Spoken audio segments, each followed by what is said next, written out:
శ్రీ గురుభ్యో నమ. ఓం నమో భగవతే వాసుదేవాయ.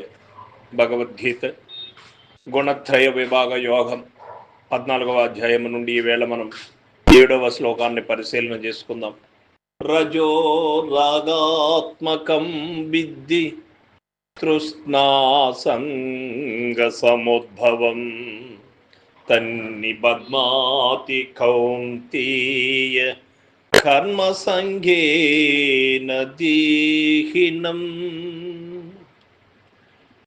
భగవానులు చెబుతూ ఉన్నారు, ఓ అర్జున, సత్వగుణము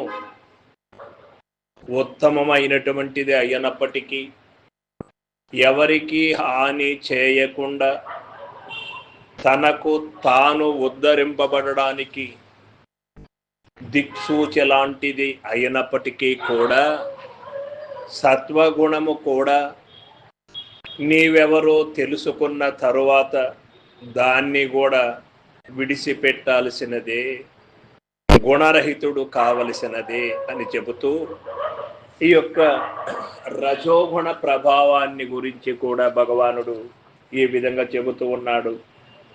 రజోగుణము దృశ్య విషయముల ఎడల ప్రీతిని కలుగజేయునదియు, తృష్ణను కోరికను అనగా ఆసక్తిని కలుగజేయునదియు అని ఎరుంగుము.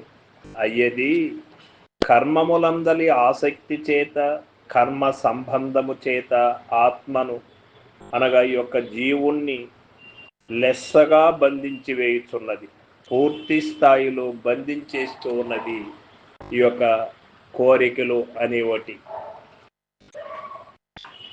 ఏమి లభింపని వస్తువునందలి అభిలాషయే తృష్ణ. తృష్ణ అనగా ఏమిటి అంటే లభింపని వస్తువునందలి అభిలాషయే తృష్ణ. లభించిన దాని ఎందలి అభిమానమే సంగము. ఈ తృష్ణ సంగముల రెంటిని రజోగుణము కలుగు చేయుతున్నది. మరియు అనేక బాహ్య ఆడంబర కర్మల చేతను, విషయాసక్తి చేతను, ఖ్యాతిని ఆర్జించవలెనను ప్రయత్నముల చేతను, ఇంకను దృశ్య సంబంధములైన వివిధ క్రియా కలాపముల చేతను రజోగుణము జీవుని బంధించి వైచుతున్నది. అర్జున, కావున నిబధ్నాతి, సత్వగుణమును గూర్చి చెప్పినప్పుడు బధ్నాతి అని చెప్పి రజోగుణ తమోగుణములను వర్ణించినప్పుడు నిబధ్నాతి అని పేర్కొనుట గమనింపదగిన విషయం. ఇక్కడ రజోగుణ తమోగుణములు జీవుని లెస్సగా బంధించి వేయుచున్నవి. పూర్తి స్థాయిలో ఈ యొక్క రజోగుణం తమోగుణాలు బంధిస్తూ ఉన్నాయి. తేలికిపాటి బంధముతో సత్వగుణం ఉన్నది అని ఇక్కడ మనకు తెలియబడుతూ ఉన్నది. కావున రజోగుణము ఎట్టిది అని మనం గమనించినప్పుడు దృశ్య విషయములపై విపరీతమైనటువంటి ప్రీతి కలిగిస్తూ ఉంటుంది. తృష్ణము అనగా కోరికను, ఆసక్తిని జనింపజేయుచున్నది ఈ యొక్క రజోగుణము. గుణము ప్రధానము మనిషికి, అంతేగాని కులము ప్రధానము కాదు, వయసు ప్రధానము కాదు. అర్హత ఏమిటి అంటే గుణమే అర్హత, గుణమే ప్రధానమై ఉన్నది. ఈ యొక్క గుణ ప్రభావం చేతనే మనిషి తన యొక్క కర్మలని నిర్వర్తిస్తూ ఉంటాడు. బద్ధుడవడమా, బద్ధత్వము నుండి విముక్తి పొందడమా అనేది వారి యొక్క కర్మను బట్టి, వారి యొక్క సంకల్పమును బట్టి ఉంటుంది అని మనకు ఇక్కడ తెలియబడుతుంది. ఈ యొక్క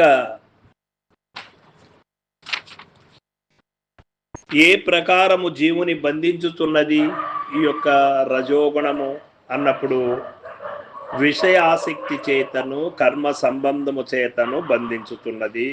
కాబట్టి ఫలితాంశం ఏమి అన్నప్పుడు బంధకరమగు అట్టి రజోగుణమును ప్రయత్నపూర్వకముగా తొలగించుకొనవలెను. తానంతటా అది ఎప్పుడు కూడా తొలగదు. ఎందుచేత? నీ ప్రయత్నము చేతనే కదా నీవు రజోగుణము వైపు ప్రవేశము చేసి రజోగుణముతో రాగాత్మకము చెంది నీనా అంటూ రాగములకు లోనై, ద్వేషములకు లోనై పతనమవుతూ ఉన్నావు. నువ్వు దేనినైతే ఆహ్వానించి దాని వెంట నువ్వు నడిచావో, నీ ప్రయత్నముతో నీవు దాన్ని లేకుండా చేసుకున్నప్పుడు నీవు రజోగుణము చేత బంధింపబడవు అని ఇక్కడ మనకు తెలియబడుతూ ఉన్నది. సర్వం సద్గురు పాదార్పణమస్తు. జయ గురుదేవ.